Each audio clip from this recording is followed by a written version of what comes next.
don't wanna fucking be here anymore. I'm leaving forever. If you miss me, whatever, I don't care. I'm tired of your face and the way that you hate everything. This is Remo Drive, an emo indie pop-punk band hailing from Bloomington, Minnesota. What's playing is the video for their breakout hit, You're Killing Me, from their 2017 debut album, Greatest Hits. When I started listening to this group during the spring of last year, they truly made me think. Not just about how much I liked what I was hearing, but about my taste in music in general. You see, I hadn't listened to anything like Remo Drive in years. Anything that fit this genre of emotionally hyperbolic, melodic punk music that heavily featured the bashing of drums, clashing guitars, and a lead vocalist yelling throughout unorthodox song structures, I felt like I was kind of done with it. I, like many others, had gone through that quote-unquote phase of constantly listening to bands like My Chemical Romance or Panic at the Disco. This rebellious, emotional rock music was what I listened to a lot during middle school. But it's been a long time since I've been in middle school. As I grew up, I matured, got exposed to more and more art, more music, more film. I got to see that screaming about my feelings wasn't the only option. There's a vast spectrum of things to listen to that could help identify inner conflict. Instead of listening to Blink-182 talk about how nobody likes you when you're 23 because your girlfriend broke up with you after you told her that you didn't want to act your age, I became more attuned to the subtleties of what music had to offer. If I wanted to listen to something that made me feel, I thought that there were much more effective ways of doing so. Listening to and appreciating Radiohead's exit music for a film, for example, was a pivotal moment that changed the way I listen to music forever. Lead vocalist Tom York takes his time throughout the song. Each word is spoken softly and slowly as the listener unravels the puzzle of each line. As the song progresses, the instrumentation gets louder and louder, and York eventually follows suit. The lyrics for most of the song are pretty vague. The scenarios and relationships have to be inferred by the listener. Real evidence of the true nature of the song isn't apparent until the last verse, which repeats over and over again, "We hope that you choke, that you choke, we hope that you choke, that you choke." After being fully accustomed to this utter beauty and genius of music, yeah, I would still listen to popular Blink-182 songs from my middle school days every now and then, but it would honestly be more of a joke than anything.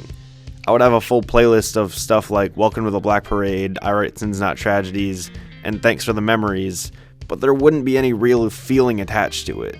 The only feeling was nostalgia. That emo, life sucks, nobody understands me, hyper-confessional phase of my life had come and gone, and all those bands left with it. I was an admittedly pretentious kid who now thought that he had found where all the good music was. That wasn't until Remo Drive reminded me not to take everything so seriously. And in true ironic fashion, they did that by reminding me that I can take everything so extremely seriously, and that's okay too. Life does suck sometimes. Maybe nobody does understand me. It had literally been years upon years before I'd sat down and listened to new emo pop-punk music. I couldn't connect with that genre for so long because it seemed like a dying industry. All those big names fading into obscurity, and my love for other genres and finding things from countless decades across time took over my personal musical hierarchy. Hearing You're Killing Me and watching the awesome music video was a revelation to me. That quote-unquote phase doesn't just have to connect with one specific time in my life anymore. Remo Drive corrects what so many emo bands of the early to mid-2000s got wrong in their music. Greatest Hits is full of extremely memorable tracks, varying song structures, and pure charisma and talent from each member of the group. For a genre that seemingly died long ago, Remo Drive is at the forefront of an emo revival, incorporating sounds of indie rock, pop-punk, post-hardcore, and actual authentic punk rock. They're creating a bridge between a few different worlds. Their sound seems heavily influenced by bands like Weezer and Vampire Weekend, and this should be pretty evident when trying to describe what genre they really fall into. While they have that emo core and a base of pop-punk, they're making their music accessible to all audiences by not just sticking to one category. So Remo Drive has great fundamentals, an interesting blend of several genres, fun explosive performances on a myriad of tracks, all combining to hopefully spark a big emo revival. But in the end, what's this glue that holds this genre together? For me, it's all about the lyrics. What made me fall in love with Remo Drive and what made me want to make this video is the absolute transparency between thoughts and lyrics. Remember when I talked about how that Radiohead song was a puzzle leading you on throughout the song, only to reveal itself in the final verse? That's not what Remo Drive does. And they help show me that that's perfectly okay too. Listen to the first chorus of You're Killing Me to see what I mean.